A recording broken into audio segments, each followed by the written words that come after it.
ഈ ആരാധന ആദ്യാന്ത്യങ്ങളിൽ ഇവിടെ ഇരിക്കുന്നവരിലും ഇത് ഓൺലൈനിൽ എപ്പോഴെല്ലാം നിങ്ങൾ കൂടുന്നുവോ അപ്പോഴെല്ലാം നിങ്ങൾക്ക് ആന്തരികമായി ഉണ്ടാകേണ്ടതാണ്. ഉടമ്പടിയുടെ ഇന്ധനമെന്ന് പറയുന്നത് വർദ്ധിച്ച ദൈവസ്നേഹമാണ്. ഉടമ്പടിയുടെ ഇന്ധനം നിങ്ങളുടെ വസ്തുവിനെക്കുറിച്ചുള്ള വിഷയത്തെക്കുറിച്ചുള്ള സ്നേഹമല്ല, അതൊരു നനഞ്ഞ പടക്കം പോലെ ആയിരിക്കും. നിങ്ങൾക്ക് നിങ്ങളുടെ വിഷയത്തെക്കുറിച്ചാണ് പ്രയോറിറ്റി എങ്കിൽ, പ്രോട്ടോക്കോളെങ്കിൽ, തീർച്ചയായിട്ടും നിങ്ങളുടെ വിഷയം ഒരു നനഞ്ഞ പടക്കം പോലെ ആയിരിക്കും, പൊട്ടത്തില്ല.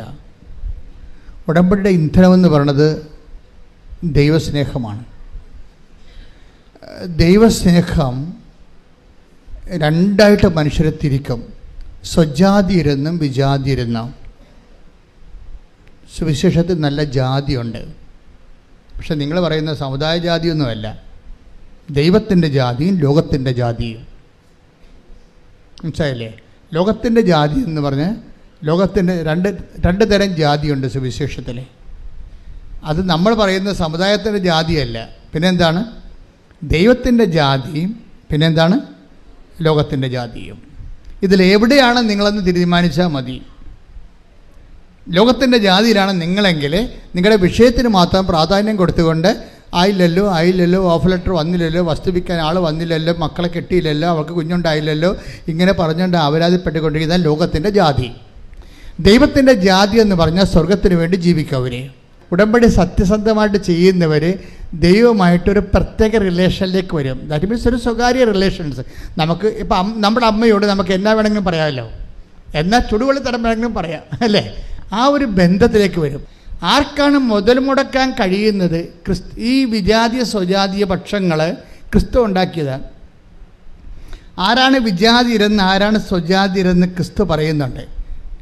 മത്തായി ശ്രീഹാട് സുവിശേഷം 5:47 എടുത്ത്, സഹോദരങ്ങളെ മാത്രമേ നിങ്ങൾ അഭിവാദനം ചെയ്യുന്നുള്ളൂവെങ്കിൽ വിശേഷവിധിയായി എന്താണ് നിങ്ങൾ ചെയ്യുന്നത്? ഒന്ന് പറഞ്ഞേ, സഹോദരങ്ങളെ മാത്രമേ നിങ്ങൾ അഭിവാദനം ചെയ്യുന്നുള്ളൂവെങ്കിൽ വിശേഷവിധിയായി നിങ്ങൾ എന്താണ് ചെയ്യുന്നത്?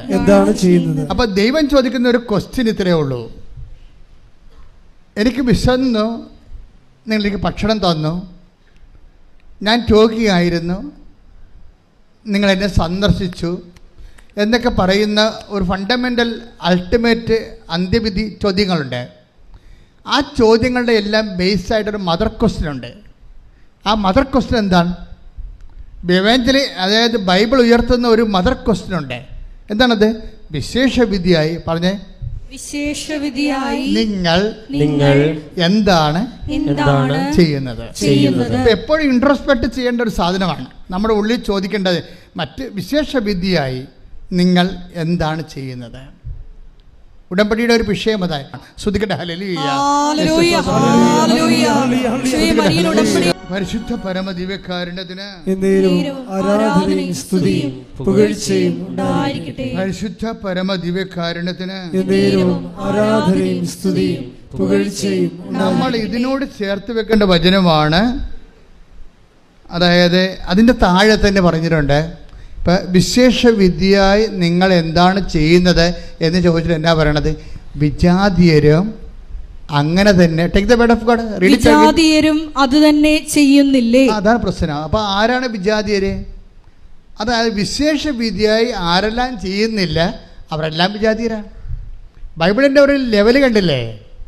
വിശേഷവിധിയായി ആരെല്ലാം ചെയ്യുന്നില്ല, പ്രത്യേകിച്ച് നിങ്ങൾ ദൈവത്തെ സ്നേഹിക്കാൻ ആരെല്ലാം കമ്മിറ്റഡ് അല്ല, അവരെല്ലാം ബ്രാൻഡഡ് ജെൻഡേഴ്സ്. ഈ ബ്രാൻഡഡ് ജെൻഡേഴ്സ് ആണ് ഉടമ്പടി ഓപ്പൺ ആകാൻ കിട്ടാത്തത്. എന്നുവെച്ചാൽ നമ്മൾ നിങ്ങൾ ദൈവത്തിൻ്റെ മൈൻഡ് സെറ്റ് റീഡ് ചെയ്യണം. എന്താണ്? നമ്മൾ വിശേഷവിധിയായി ചെയ്യുന്നവരെന്താ ചെയ്യണത്? അവരേക്കാൾ ഉപരി ദൈവത്തെ സ്നേഹിക്കുന്നു. അത് ഞാൻ പറഞ്ഞില്ല, സ്നേഹമാണ്, ദൈവസ്നേഹമാണ് ഉടമ്പടിയുടെ ഇന്ധനം. ദൈവസ്നേഹത്തിനെതിരെ നിൽക്കുന്ന വചനം എന്താണ്? ഭയമാണ്. സ്നേഹത്തിലെ ഭയത്തിന് സ്ഥാനമില്ല. Take the word of god. ശ്രദ്ധിക്കട്ടെ. ഹല്ലേലൂയ ഹല്ലേലൂയ ഹല്ലേലൂയ ഹല്ലേലൂയ ഹല്ലേലൂയ. യേശുവേ നന്ദി. ഹല്ലേലൂയ ഹല്ലേലൂയ ഹല്ലേലൂയ ഹല്ലേലൂയ ഹല്ലേലൂയ ഹല്ലേലൂയ. യോഹന്നാൻ 4:18 വായിച്ചോളൂ. സ്നേഹത്തിൽ ഭയത്തിന് ഇടമില്ല. Praise the lord. സ്നേഹത്തിലെ ഭയത്തിന് ഇടമില്ല. ഈ നിങ്ങൾക്ക് പലപ്പോഴും അബദ്ധം പറ്റിയിരിക്കുന്നത് നിങ്ങളുടെ സ്നേഹത്തിലൊക്കെ ഭയമുണ്ട്. ആ ഒരു താലന്ത് കൊടുത്തവൻ എന്നാ ചെയ്ത് കൊണ്ടുപോയി കുഴിച്ചിട്ടിട്ട് വേണം ശ്രുതിക്കട്ടെ ഹല്ലേലൂയ. എന്തുകൊണ്ടാണ് അവൻ കുഴിച്ചിട്ടിരിക്കണം എന്ന് നോക്കിക്കേ. ശ്രുതിക്കട്ടെ ഹല്ലേലൂയ. ആരാധനയും സ്തുതിയും പുകഴ്ചയും പരിശുദ്ധ പരമദിവ്യകാരുണ്യത്തിന് ആരാധനയും സ്തുതിയും പുകഴ്ചയും വായിച്ചോളൂ. മത്തായി 25, 24, 25 തിരുവചനങ്ങൾ. മത്തായി 25, 24 വായിച്ചോളൂ. ഒരു താലന്ത് കിട്ടിയവൻ വന്നു പറഞ്ഞു. പറഞ്ഞേ. ഒരു താലന്ത് കിട്ടിയവൻ വന്ന് പറഞ്ഞു. ഒരു താലന്ത് കിട്ടിയവൻ വന്ന് പറഞ്ഞു, യജമാനനെ, നീ വിതയ്ക്കാത്തിടത്ത് നിന്ന് കൊയ്യുകയും വിതറാത്തിടത്ത് നിന്ന് ശേഖരിക്കുകയും ചെയ്യുന്ന കഠിന ഹൃദയനാണെന്ന് ഞാൻ മനസ്സിലാക്കി. അതിനാൽ ഞാൻ ഭയപ്പെട്ട് ഞാൻ ഭയപ്പെട്ട്. അവർക്ക് സംഭവിച്ചത് എന്താണ്? ഭയമാണ്. ഭയം കാരണം സുവിശേഷ വേല ചെയ്യാൻ പറ്റണില്ല. നിങ്ങൾക്ക് മടിയൻ എന്നൊക്കെ വിളിക്കുന്നുണ്ട്. മടിയൻ അതായത് മറ്റുള്ളവർ നല്ലവനും വിശ്വസ്തനും എന്ന് പറഞ്ഞപ്പോഴേ ഇവനെ വിളിക്കണത് എന്താണ്? മടിയനും ദുഷ്ടനും എന്നാണ്. എന്താ വിളിക്കണത്? ദുഷ്ടനും മടിയനുമായ രണ്ടു തരം മനുഷ്യരാണ് ദൈവത്തിന് മുമ്പിലുള്ളത്. ഒന്ന് നല്ലവനും വിശ്വസ്തനും, രണ്ടാമത്തെ ആരാണ്? ദുഷ്ടനും മടിയനും. ദുഷ്ടനും മടിയനുമായുള്ള വ്യക്തിയാണോ നീ എന്ന് നോക്കണം. നീ മടിയനാണെങ്കിൽ തീർച്ചയായിട്ടും ദുഷ്ടനായിരിക്കും എന്നാണ് ബൈബിൾ പറയണത്. കളി മാറുവേ. നീ മടിയനാണെങ്കിൽ നിന്റെ ബ്രാൻഡ് ചെയ്തിരിക്കുന്നത് എന്താണ്? ദുഷ്ടനായിട്ടാണ്. മനസ്സിലായില്ലേ? അപ്പോഴും മടി ആയിക്കൊണ്ട് പത്രം നാളെ കൊടുക്കാം, രോഗികളെ നാളെ പോയി കാണാം, അല്ലെങ്കിൽ അടുത്ത ആഴ്ച പോയി കാണാമെന്ന് പറഞ്ഞിരുന്നാൽ ദൈവം നിന്നെ കണക്കാക്കുന്നത് ആരാണ്? അവിശ്വസ്തനാണ്. അവിശ്വസ്തയായിട്ടാണ് കണക്കാക്കുന്നത്. പിന്നെ ആരാണ്? ദുഷ്ടനായിട്ടാണ് ബ്രാൻഡ് ചെയ്തിരിക്കുന്നത്. ഈ ദുഷ്ടനെ സംബന്ധിച്ചിടത്തോളം ഉടമ്പടി ചെയ്യാൻ ബേസിക് റൈറ്റ് ഇല്ല. ദുഷ്ടന്മാർ ഉടമ്പടി ചെയ്യേണ്ട കാര്യമില്ല. കാര്യം കിട്ടാത്തത് നിങ്ങൾക്കറിയാമല്ലോ. ദൈവം ഒന്നും ചെയ്യത്തില്ല. അവൻ്റെ താലന്ത് ഇങ്ങോട്ട് എടുക്കാൻ പറയും. കൊടുത്ത ഉടമ്പടി തിരിച്ചെടുക്കും. നിങ്ങളിവിടെയൊക്കെ കെട്ടിത്താത്തിട്ട് പോകാം, പക്ഷേ നിങ്ങളുടെ ഉടമ്പടി ദൈവം തിരിച്ചെടുക്കും. എന്താ കാര്യം? പ്രേക്ഷിത വേലയിൽ ബിഗ് സീറോ പ്രാർത്ഥിക്കുക. കർത്താവായ ദൈവമേ, ദുഷ്ടനും മടിയനുമാകാതെ നല്ലവനും വിശ്വസ്തനുമായിക്കൊണ്ട് ദൈവത്തിന്റെ രാജ്യത്തിന് വേണ്ടി ജീവിക്കാൻ എനിക്ക് നൽകിയ അഭിഷേകത്തെ തിരിച്ചറിഞ്ഞുകൊണ്ട് ധീരതയോടെ മുന്നേറാൻ അഗ്നിയാൽ അഭിഷേകം ചെയ്യണമേ. അഗ്നിയാൽ അഭിഷേകം ചെയ്യണമേ.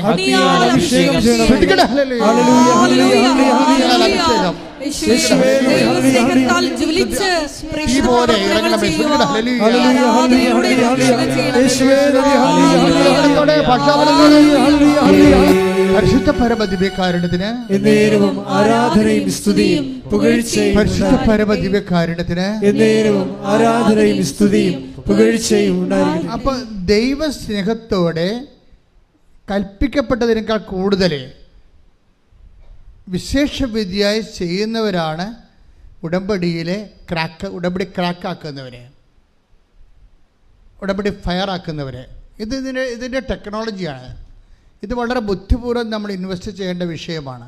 ആർക്ക് വേണമെങ്കിലും ഈ ഫോർമുല ഉപയോഗിക്കണമെങ്കിൽ ഉടമ്പടി പെട്ടെന്ന് ഓപ്പണായിട്ട് കിട്ടും.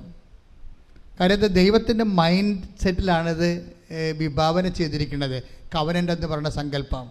അത് നിങ്ങൾ take a word of god. ലൂക്ക 17:10. ഇതുപോലെ തന്നെ നിങ്ങളും കൽപ്പിക്കപ്പെട്ടവയെല്ലാം ചെയ്തതിന് ശേഷം ഞങ്ങൾ പ്രയോജനമില്ലാത്ത ദാസന്മാരാണ് കടമ നിർവഹിച്ചതേയുള്ളൂ എന്ന് പറയുവിൻ. കണ്ടില്ലേ? ഇതിലെല്ലാം വെളിവാകണ ദൈവത്തിൻ്റെ ഗൂഢത, മനസ്സിൻ്റെ ഒരു ഒക്കൾട്ട് വേർഡുകളാണിതെല്ലാം. വെച്ച് കഴിഞ്ഞാൽ ഗൂഢസത്യങ്ങളുള്ളതാണ്. അല്ലാതെ കൽപ്പിക്കപ്പെട്ടത് മാത്രമാണ് ചെയ്താൽ അതിനകത്ത് പ്രത്യേകിച്ച് മാഹാത്മ്യമൊന്നുമില്ല. അപ്പം നിങ്ങൾ കല്യാണം കഴിക്കുന്നു, നിങ്ങൾക്ക് മക്കളുണ്ടാകുന്നു, മക്കളെ നിങ്ങളെ പഠിപ്പിക്കുന്നു, അവർക്ക് വേണ്ടി നിങ്ങൾ ഉറക്കം നിൽക്കുന്നു, 12 മണി വരെ അവരുടെ കൂടെ ഇരുന്ന് അവരെ പഠിപ്പിക്കുന്നു, രാവിലെ അവരെ കുഞ്ഞുങ്ങളെ കുളിപ്പിക്കുന്നു, പണ്ടിയെ കൊണ്ട് ആക്കുന്നു, തിരിച്ചു കൊണ്ടുവരുന്നവരെ അവർക്ക് വേണ്ടി പ്രാർത്ഥിക്കുന്നു. ഇതെല്ലാം ചെയ്തുകൊണ്ട് ഒരു ഗുണവും ഇല്ലെന്നാണ് പറയണത്. എന്താ കാര്യം? ഇതെല്ലാം കൽപ്പിക്കപ്പെട്ടതാണ്. നിങ്ങളുടെ നിലനിൽപ്പിന് വേണ്ടി, കുടുംബത്തിൻ്റെ നിലനിൽപ്പിന് വേണ്ടി കാട്ടിക്കൂട്ടുന്ന സ്വാഭാവികമായ മനുഷ്യപ്രവൃത്തിയാണ്. കൽപ്പിക്കപ്പെട്ടതെല്ലാം ചെയ്തതിന് ശേഷം ഇതെല്ലാം കൽപ്പിക്കപ്പെട്ട ഒരു അമ്മയെന്ന രീതിയിൽ, അപ്പനെന്ന രീതിയിൽ കൽപ്പിക്കപ്പെട്ട കാര്യങ്ങളാണ്.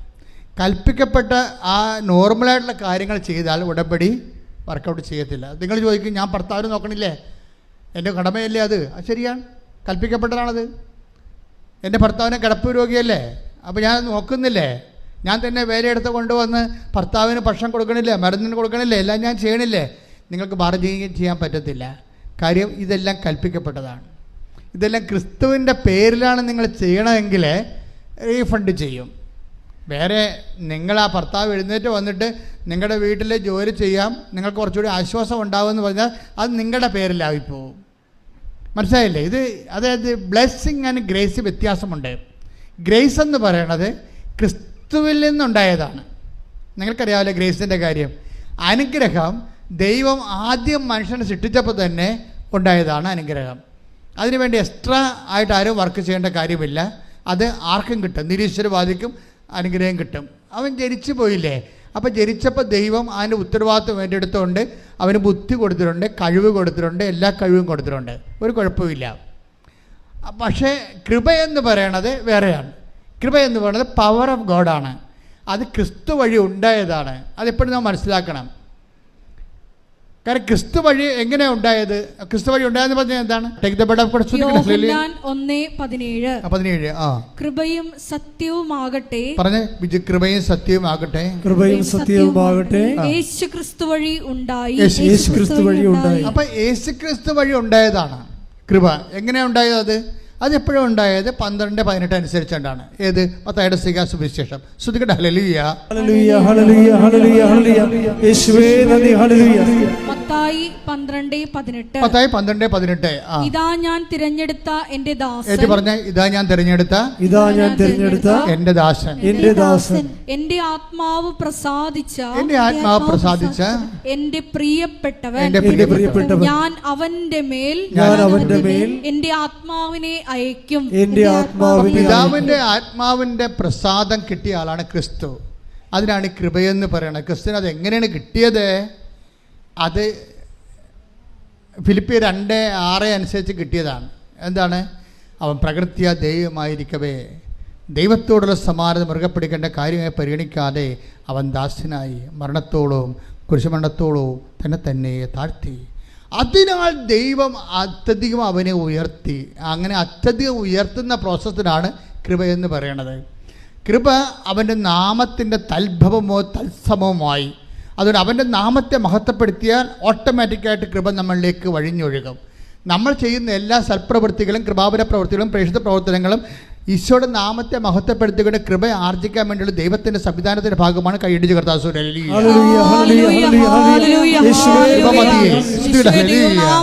പ്രവർത്തനങ്ങളിലൂടെ കൃപ കരയറ്റുവാൻ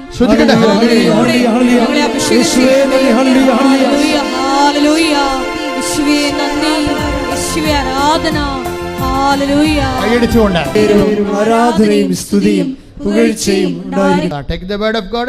2 Corinthians 14:15. ശ്രുതിക്കട്ടെ ഹല്ലേലൂയ, ഹല്ലേലൂയ, ഹല്ലേലൂയ. യേശുവേ 2 Corinthians 14:15. ശ്രുതിക്കട്ടെ ഹല്ലേലൂയ, ഹല്ലേലൂയ, ഹല്ലേലൂയ, ഹല്ലേലൂയ, ഹല്ലേലൂയ. യേശുവേ ആരാധന, ആരാധന, ആരാധന. യേശുവേ നന്ദി, നന്ദി. ഹല്ലേലൂയ, ഹല്ലേലൂയ, ഹല്ലേലൂയ, ഹല്ലേലൂയ, ഹല്ലേലൂയ. പരമദിവ്യകാരുണ്യത്തിന് എന്നേരവും ആരാധനയും സ്തുതിയും പുകഴ്ചയും ഉണ്ടായിരിക്കട്ടെ. 2 Corinthians 4:15.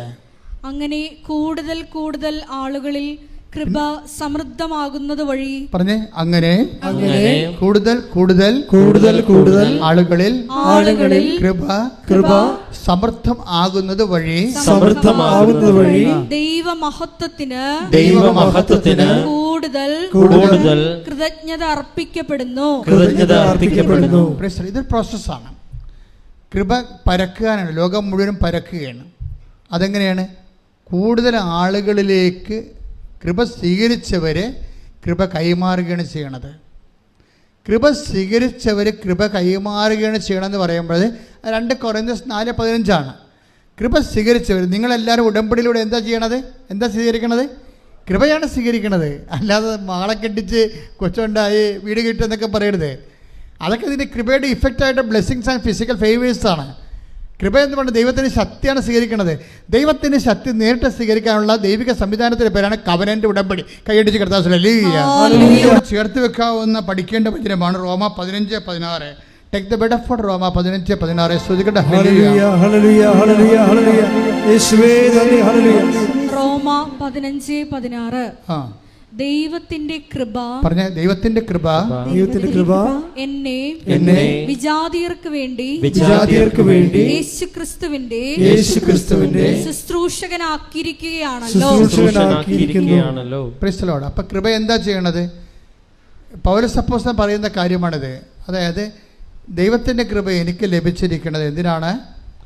വിജാതിയർക്ക് വേണ്ടി. Read it again. ദൈവത്തിന്റെ കൃപ എന്നെ വിജാതിയർക്ക് വേണ്ടി യേശുക്രിസ്തുവിന്റെ ശുശ്രൂഷകനാക്കിയിരിക്കുകയാണല്ലോ. ഉടമ്പടി ചെയ്യണത് ഇതാണ്. എന്താണ്? വിജാതിയർക്ക് വേണ്ടി. വിജാതിയർ എന്ന് പറയുന്നത് എന്താണ്? സമുദായത്തിൻ്റെ ജാതിയല്ല, മറിച്ച് വിശേഷ വിധിയായി ചെയ്യുന്നത്. കൽപ്പിക്കപ്പെട്ടതിന് ശേഷം അതിനേക്കാൾ ഉപരി ചെയ്യുന്ന ആൾക്കാരാണ് സ്വജാതികളെന്ന് പറയുന്നത്. സ്വർഗത്തിൻ്റെ ജാതികൾ. സ്വജാതികളെന്ന് പറഞ്ഞാൽ ആരാണ്? സ്വന്തം സമുദായത്തിൻ്റെ ജാതിയല്ല, സ്വർഗത്തിൻ്റെ ജാതികൾ. വിജാതികൾ എന്ന് പറഞ്ഞാൽ ആരാണ്? ലോകത്തിൻ്റെ ജാതികൾ. അവരുടെ കാര്യത്തിന് വേണ്ടി മാത്രം അവർ പ്രാർത്ഥനയും ദൈവത്തെ പോലെ ഉപയോഗിക്കുന്നവരാണ്. ഇങ്ങനെ രണ്ടായിട്ട് തിരിക്കുകയാണ്. അപ്പോൾ ഈ വിഷയത്തിൽ നമ്മൾ തീരുമാനമെടുക്കണം. എന്താണ്? ഉടമ്പടിയിലുള്ളവരിൽ നിന്ന് വിശേഷ വിദ്യയായിട്ടാണ് ദൈവം ഉദ്ദേശിക്കുന്നത്. അപ്പോൾ അതിന് എപ്പോഴും നമ്മൾ പ്രാർത്ഥിക്കണം. കർത്താവേ, നീ തന്ന കൃപ കൈമാറ്റത്തിനാണ്. അത് വിശേഷ വിധിയായി ജനങ്ങളിലേക്ക് നിന്നെ കൈമാറാൻ എന്നെ സഹായിക്കണമേ. പ്രാർത്ഥിക്കേ. കർത്താവേ, നീ തന്ന കൃപ വിശേഷ കൈമാറ്റത്തിനാണ്. അത് വിശേഷ വിധിയായി മറ്റവരെക്കാൾ ഉപരി കൃപയുടെ ഫലങ്ങൾ പ്രവർത്തിച്ചുകൊണ്ട് ധൈര്യത്തോടെ സുവിശേഷത്തിന് ക്രിസ്തുവിന് സാക്ഷ്യമാകാൻ എന്നെ സഹായിക്കണമേ. അപ്പോൾ നിങ്ങൾ വിഷയത്തിലേക്ക് തിരിച്ചു വരണം. എന്താ കാര്യം? അതായത് ജ്ഞാനസ്നാനപ്പെടാതെ തന്നെ ഒരാൾക്ക് ക്രിസ്തുവിൻ്റെ സന്ദേശം സ്വീകരിക്കാൻ പറ്റും. അതല്ലേ ഇപ്പം നമ്മൾ ഉടമ്പടിയിലൂടെ കാണുന്നത്. അതിൽ ഞാൻ ആദ്യമേ ഉടമ്പടി ചെയ്തപ്പോൾ തന്നെ ഈശോ പറഞ്ഞു, this is not converting anybody. ഇതൊന്നും മതപരിവർത്തനത്തിനുള്ളതല്ല, മറിച്ച് എന്താണ്? മനുഷ്യനെ സാന്ത്വനപ്പെടുത്താനും സഹായിക്കാനും ഉള്ളതാണ്. ആരെല്ലാം വേദനപ്പെട്ട് വരുന്നുവോ അവന് ക്രിസ്തുവിൽ പരിഹാരമുണ്ടെന്ന് പറയുന്ന സുവിശേഷം നിന്നോട് ആവശ്യപ്പെടുന്നത് എന്താണ്? വിശേഷ വിധിയായി. നീ ഇന്നലെ ജീവിച്ച പോലെ നിൻ്റെ വയറ് നിൻ്റെ വായെന്ന് പറഞ്ഞ് ജീവിക്കരുത്, മറിച്ച് മറ്റുള്ളവരെ കൂടി കരുതണം. മറ്റുള്ളവരെ കരുതി ജീവിച്ചാൽ ആ ഉടമ്പടി എപ്പോഴും തീയാകണതും വേഗണതും അങ്ങനെയാണ്. മറ്റുള്ളവരെ കരുതി ജീവിക്കാൻ. അപ്പം നിനക്ക് ഈ അനുഗ്രഹം തന്നാൽ എന്ത് പ്രയോജനമെന്ന് ദൈവം ചിന്തിച്ചാൽ, ദൈവത്തിന് മാർക്കില്ല എന്നുണ്ടെങ്കിൽ നിന്നെ ദൈവം വിജാതിയായിട്ട് കാണും. ചിലപ്പോൾ നീ കത്തോലിക്കയായിരിക്കും, പക്ഷെ ദൈവത്തിൻ്റെ മുമ്പിൽ നീ വിജാതിയാണ്. അവിടെ പ്രശ്നം. ഒരു കത്തോലിക്കയും ക്രിസ്ത്യാനിയും ജീവിതത്തിൽ വിജാതിയരായിട്ട് മാറാൻ സാധ്യതയുണ്ട്. നിങ്ങൾ പറയുന്ന വിജാതിയർ സ്വജാതികളായിട്ട് മാറാനും സാധ്യതയുണ്ട്. കാര്യം എന്താണ്? കയ്യിരിപ്പ് പോലെ ഇരിക്കും കാര്യങ്ങൾ. ശ്രദ്ധിക്കട്ടെ. ഹല്ലേലൂയ.